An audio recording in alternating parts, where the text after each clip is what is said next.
This is Craig Brown, and welcome to Passages.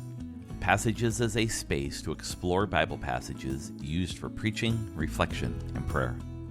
My hope is that Passages will shine a unique light on text used for preaching at the First Free Methodist Church of Seattle, or anyone who's looking to dive deeper into the Bible. Today's passage is Daniel chapter 1, verses 1 to 16. It's the basis of the sermon here at First Free Methodist Church on October 1, 2023. It's part of our series called Vitality, Rest, Renew, Reset, as we learn how to live into a life of renewal. Let's hear first the text from Daniel chapter 1. I'll be reading from the 2020 revision of the New American Standard Bible. In the 3rd year of the reign of Jehoiakim, the king of Judah, Nebuchadnezzar, king of Babylon, came to Jerusalem and besieged it. And the Lord handed Jehoiakim, king of Judah, over to him, along with some of the vessels of the house of God, and he brought them to the land of Shinar, to the house of his God, and he brought the vessels into the sanctuary of his God. Then the king told Ashpenaz, the chief of his officials, "Bring in some of the sons of Israel, including some of the royal family and the nobles, youths in whom there was no impairment, who were good-looking, suitable for instruction in every kind of expertise, endowed with understanding and discerning knowledge, and who had the ability to serve in the king's court." And he ordered Ashpenaz to teach them the literature and the language of the Chaldeans. The king also allotted for them a daily ration from the king's choice bread and from the wine which he drank. He ordered that they be educated for 3 years, at the end of which they were to enter the king's personal service. Now among them were from the sons of Judah were Daniel, Hananiah, Mishael, and Azariah. Then the commander of the officials assigned new names to them.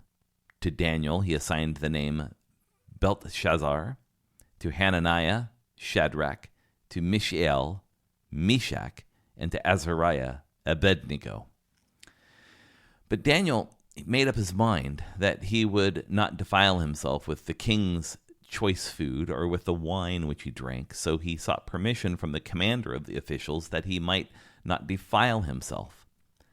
Now God granted Daniel favor and compassion in the sight of the commander of the officials. The commander of the officials said to Daniel, "I'm afraid that of my lord king, who has allotted your food and drink. For why should he see your faces looking gaunt in comparison to the youths who are your own age? Then you would make me forfeit my head to the king." But Daniel said to the overseer, whom the commander of the officials had appointed over Daniel, Hananiah, Mishael, and Azariah, "Please put your servants to the test for 10 days. Let us be given some vegetables to eat and water to drink. Then let our appearance be examined in your presence, and the appearance of the youths who are eating the king's choice food, and deal with your servants according to what you see." So he listened to them in this matter, and he put them to the test for 10 days. And at the end of 10 days, their appearance seemed better. They were fatter than all the other youths who had been eating the king's choice food. So the overseer continued to withhold their choice food and the wine, which they were to drink, and kept giving them vegetables. Now, this is not a particularly exciting text if you're not a huge fan of vegetables. Growing up as a child, I couldn't stand vegetables, but I had to come to a reckoning that my parents only knew one way to cook those vegetables, which was to boil them to death in water. I learned later in life that there are other ways to make vegetables, so this story became eminently more attractive to me. Well, we need to start this story in verses 1 and 2 of Daniel chapter 1 to help us understand the setting that's gone on here. And much like last week's episode where we talked about the setting of Haggai, the book of Daniel needs a similar kind of setting for us. In Daniel chapter 1, verses 1 to 2, in the timeline of these events, that Israel had divided itself into 2 different kingdoms. There was the northern kingdom of Israel, the southern kingdom of Judah. Israel was destroyed in 722 by Sennacherib, one of the Assyrian generals who went on to become a king. But Judah remained. Judah was not destroyed by the Assyrians.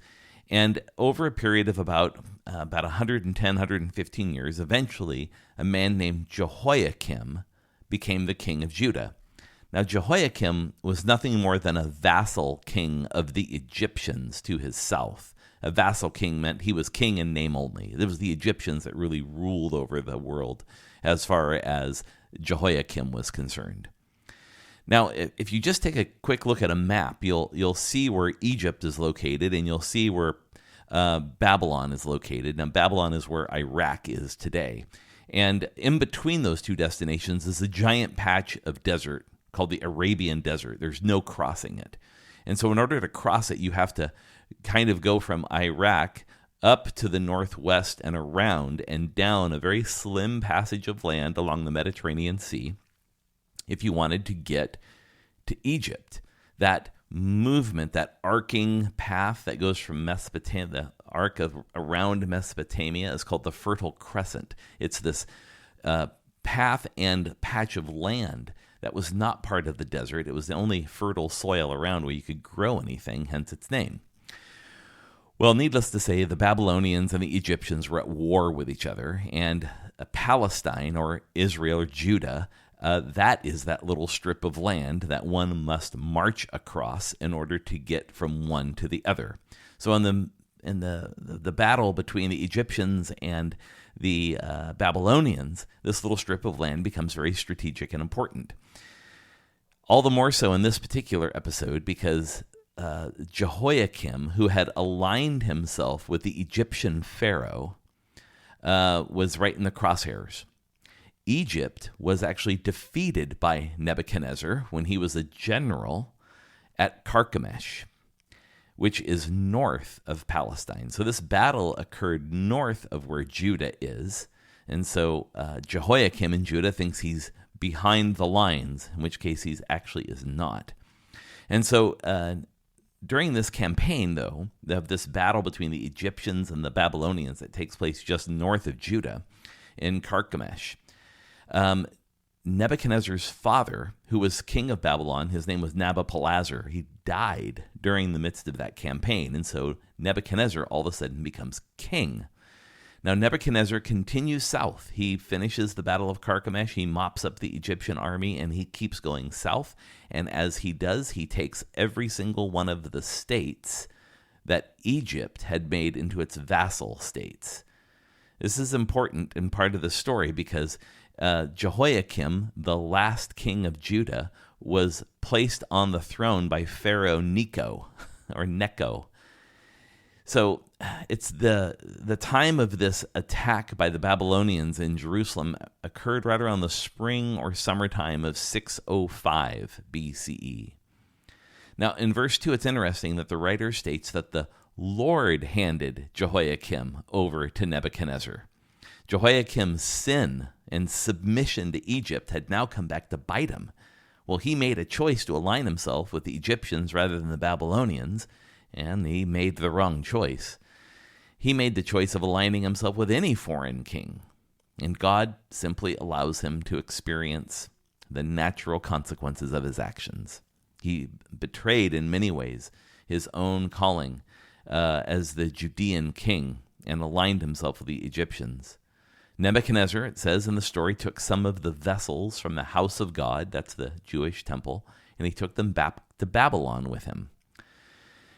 Now, it's interesting that Nebuchadnezzar knew there were vessels there to be taken. Well, we can read in other stories in the Bible that are easy to find that 67 years earlier, one of Judah's kings showed all of these vessels to the Babylonians at that time. So they knew they were there for the taking.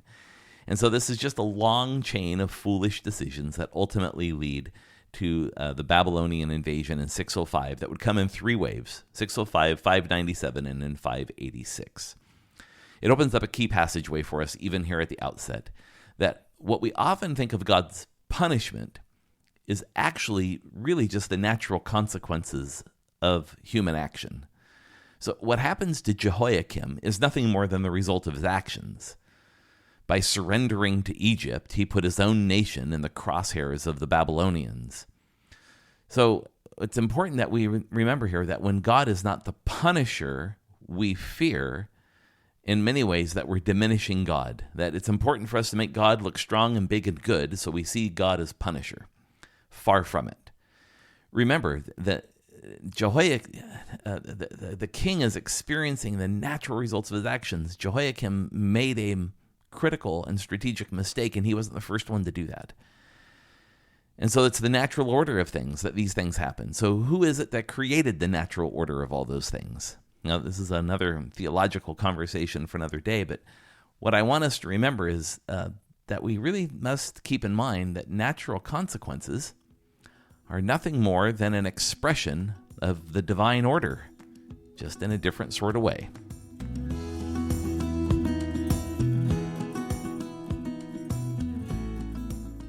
It tells us in verses 3-7 that in the people that were taken in that first deportation in 605 BCE by Nebuchadnezzar, not only were there gold and silver vessels taken from the temple, but there were also people taken as well. So Nebuchadnezzar, now that he's now crowned king, he's back in Babylon, he orders his chief to bring some of the Jews taken from Judah.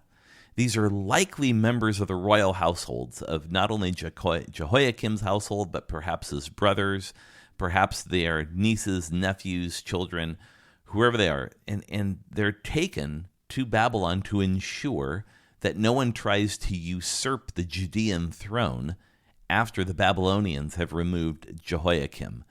Jehoiakim's removal from the throne is rather graphic. I won't bother to recall it for you here, but if you feel like reading what happens in that story, you're welcome to visit 2 Kings or 2 Chronicles and read about what happens to Jehoiakim. Now, these youth that Nebuchadnezzar brings forward in his royal court have some qualifications, and it tells us in verses 3-7 what those are. Number one, that they were youth. And the best we can tell from the Hebrew words used here and kind of the similar rites of passage that Babylonian and then Persian young people would go through, that they're probably about 13 or 14 years old. They're to have no impairment, and that's kind of coded language that they're not eunuchs, that they haven't been castrated, that they're fully functional and unimpaired people.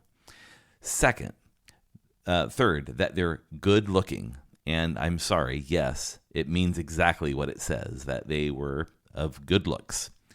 And fourth, they were suitable for instruction.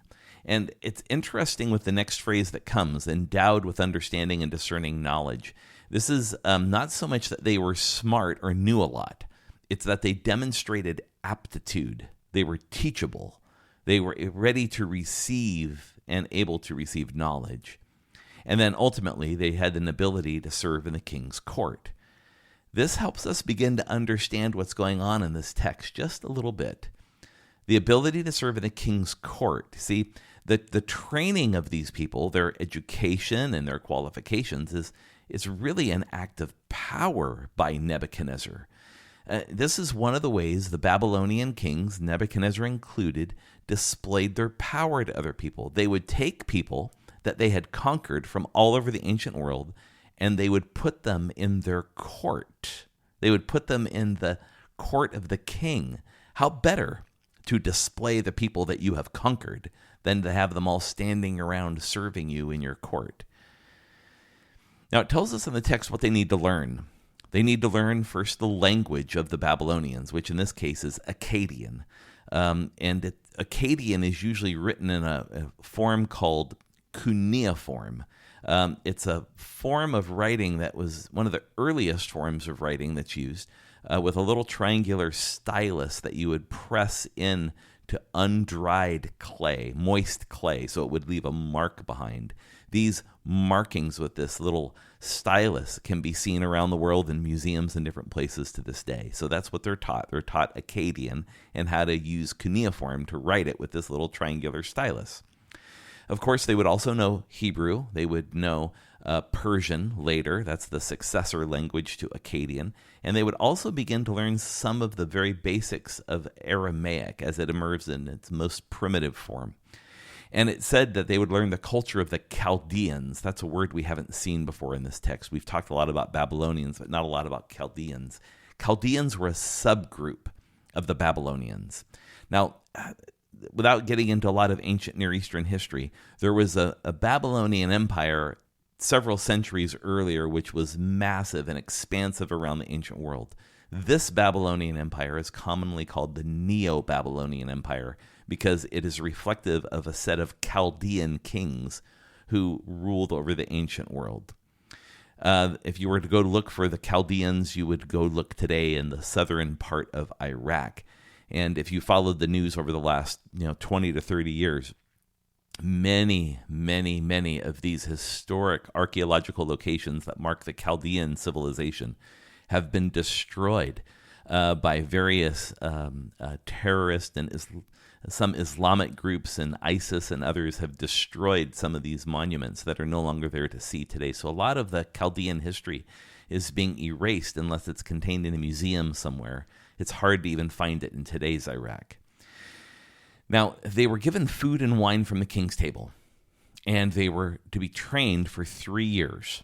And they entered the king's personal service as advisors, courtiers, or those who essentially stood around. And as we get to the end of the text in verse 6 and 7, we learn the names of 4 of those young people that were recruited to be a part of the king's court. And this introduction is the introduction to the characters of our story. First, there's Daniel. Now, Daniel will be given a new Babylonian name, Belteshazzar. But the word Daniel in Hebrew means God is my judge. The second of the 4 is Hananiah, who's given the Babylonian name Shadrach. And the word Hananiah in Hebrew means Yahweh is gracious, or God is gracious. And then there is Mishael, whose name is changed into a Babylonian name, Meshach. You might notice that Mishael and Meshach sound somewhat alike. And that's because Mishael means who is what God is. In other words, that the God that Mishael serves is uncomparable. And Meshach is a Babylonian or Akkadian variant on that, and we'll talk about what that means in a minute. And the 4th one is Azariah, who is given a Babylonian name, Abednego. And Azariah in Hebrew means Yahweh had or will help. Now, it's got to be noted here that their Hebrew names pay homage to the Jewish God. Either the name God, El in Hebrew, like Daniel, is in there, or Mishael, the word El for God, is in their name, or Hananiah or Azariah, they end in the Ah sound, which is a nod to Yahweh, the name of the Jewish God. But their Babylonian names, Belteshazzar, Shadrach, Meshach, Abednego, these are their Babylonian names, and those names honor Babylonian gods. It opens up a key passageway for us here that we really must pay attention to. Being distinct is the heart of a disciple's behavior and identity.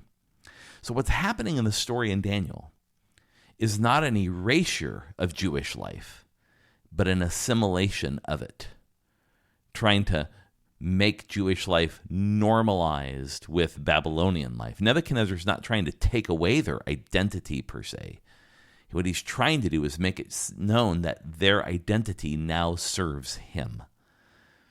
What we'll begin to see shortly is that Daniel will never be a courtier. He will never be an attendant in the court. He carves a path for himself with Nebuchadnezzar that he actually becomes a prophet to Nebuchadnezzar, pointing truth to him along with the others.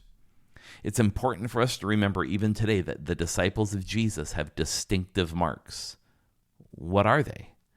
You see, these distinctive marks are not for our benefit, but they're for the benefit of those around us in power. And one of the distinctive marks we're going to learn in a moment that Daniel embraces is not eating any of the food or wine that the king gives him. It's going to help us understand better how the story of Daniel works and how we might learn how to live our life in a way that models what Daniel has done here.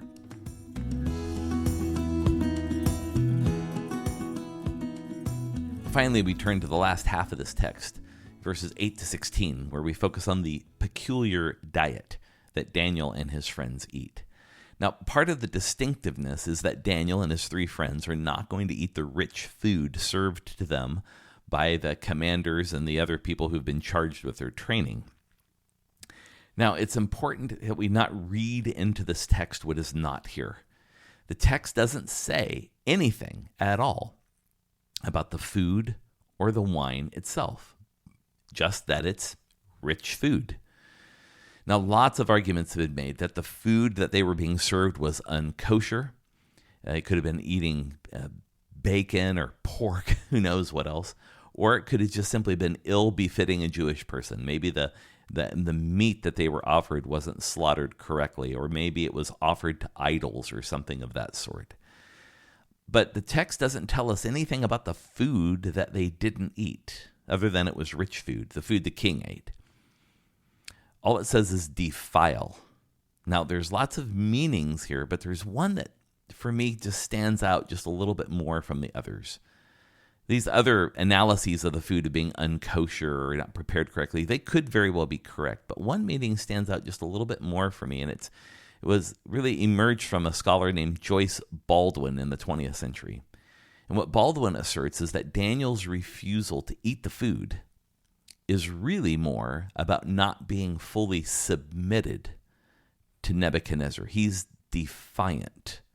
And it's really more about the defiance and the distinctiveness than it is about some technicalities around the kosherness of the food. Daniel and his friends are well loved by the one in charge of their destruction. It says that God caused the attendant of Daniel, Hananiah, Mishael, and Azariah, would show them favor. So Daniel and his three friends are well loved.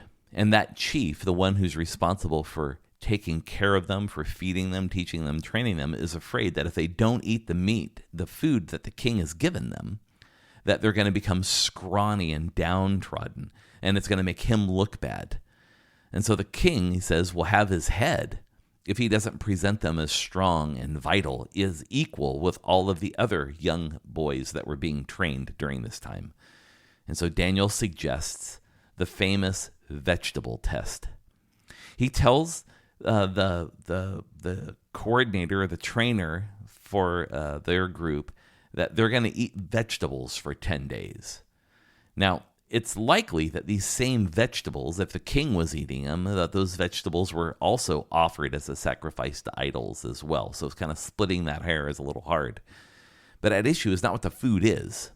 It's what the food means. Daniel is charting a course here of being distinct, different, defiant, refusing to comply in just one part of what the king wants to see happen. And lo and behold, after 10 days of eating vegetables, Daniel and his friends look better than all of the other young men who are eating the king's choice food. So the chief kept serving them vegetables. It's a key passageway for us here. Being distinct for Christ is not about the rules. It's about standing apart. You see, the rules and requirements of being Christian are assumed to set us apart. So we have to listen carefully to what those rules are. For example, the Apostle Paul in 1 Corinthians told women not to braid their hair. Why? Because the only women who braided their hair in the day of Paul were prostitutes. And so he's essentially telling the women in the churches in Corinth and the surrounding area, please try to not look like a prostitute, is what he's telling them.